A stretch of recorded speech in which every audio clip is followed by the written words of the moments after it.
శ్రీ లక్ష్మీ అష్టోత్తరశతనామావళి. ఓం ప్రకృత్యై నమః. ఓం వికృత్యై నమః. ఓం విద్యాయై నమః. ఓం సర్వభూతహితప్రదాయై నమః. ఓం శ్రద్ధాయై నమః. ఓం విభూత్యై నమః. ఓం సురభ్యై నమః. ఓం పరమాత్మికాయై నమః. ఓం వాచే నమః. ఓం పద్మాలయాయై నమః. ఓం పద్మాయై నమః. ఓం శుచయే నమః. ఓం స్వాహాయై నమః. ఓం స్వధాయై నమః. ఓం సుధాయై నమః. ఓం ధన్యాయై నమః. ఓం హిరణ్మయ్యై నమః. ఓం లక్ష్మ్యై నమః. ఓం నిత్యపుష్టాయై నమః. ఓం విభావర్యై నమః. ఓం అదిత్యై నమః. ఓం దిత్యై నమః. ఓం దీప్తాయై నమః. ఓం వసుధాయై నమః. ఓం వసుధారిణ్యై నమః. ఓం కమలాయై నమః.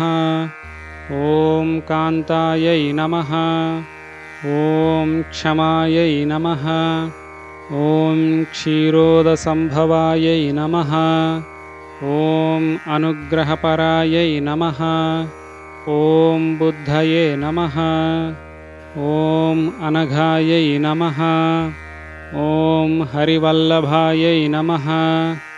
ఓం అశోకాయై నమః. ఓం అమృతాయై నమః. ఓం దీప్తాయై నమః. ఓం లోకశోకవినాశిన్యై నమః. ఓం ధర్మనిలయాయై నమః. ఓం కరుణాయై నమః. ఓం లోకమాత్రే నమః. ఓం పద్మప్రియాయై నమః. ఓం పద్మహస్తాయై నమః. ఓం పద్మాక్ష్యై నమః. ఓం పద్మసుందర్యై నమః. ఓం పద్మోద్భవాయై నమః. ఓం పద్మముఖ్యై నమః. ఓం పద్మనాభప్రియాయై నమః. ఓం రమాయై నమః. ఓం పద్మమాలాధరాయై నమః. ఓం దేవ్యై నమః. ఓం పద్మిన్యై నమః. ఓం పద్మగంధిన్యై నమః. ఓం పుణ్యగంధాయై నమః. ఓం సుప్రసన్నాయై నమః. ఓం ప్రసాదాభిముఖ్యై నమః. ఓం ప్రభాయై నమః. ఓం చంద్రవదనాయై నమః. ఓం చంద్రాయై నమః. ఓం చంద్రసహోదర్యై నమః. ఓం చతుర్భుజాయై నమః. ఓం చంద్రరూపాయై నమః. ఓం ఇందిరాయై నమః. ఓం ఇందుశీతలాయై నమః. ఓం ఆహ్లాదజనన్యై నమః. ఓం పుష్ట్యై నమః. ఓం శివాయై నమః. ఓం శివకర్యై నమః. ఓం సత్యై నమః. ఓం విమలాయై నమః. ఓం విశ్వజనన్యై నమః. ఓం తుష్ట్యై నమః. ఓం దారిద్ర్యనాశిన్యై నమః. ఓం ప్రీతిపుష్కరిణ్యై నమః. ఓం శాంతాయై నమః. ఓం శుక్లమాల్యాంబరాయై నమః. ఓం శ్రియై నమః. ఓం భాస్కర్యై నమః. ఓం బిల్వనిలయాయై నమః. ఓం వరారోహాయై నమః.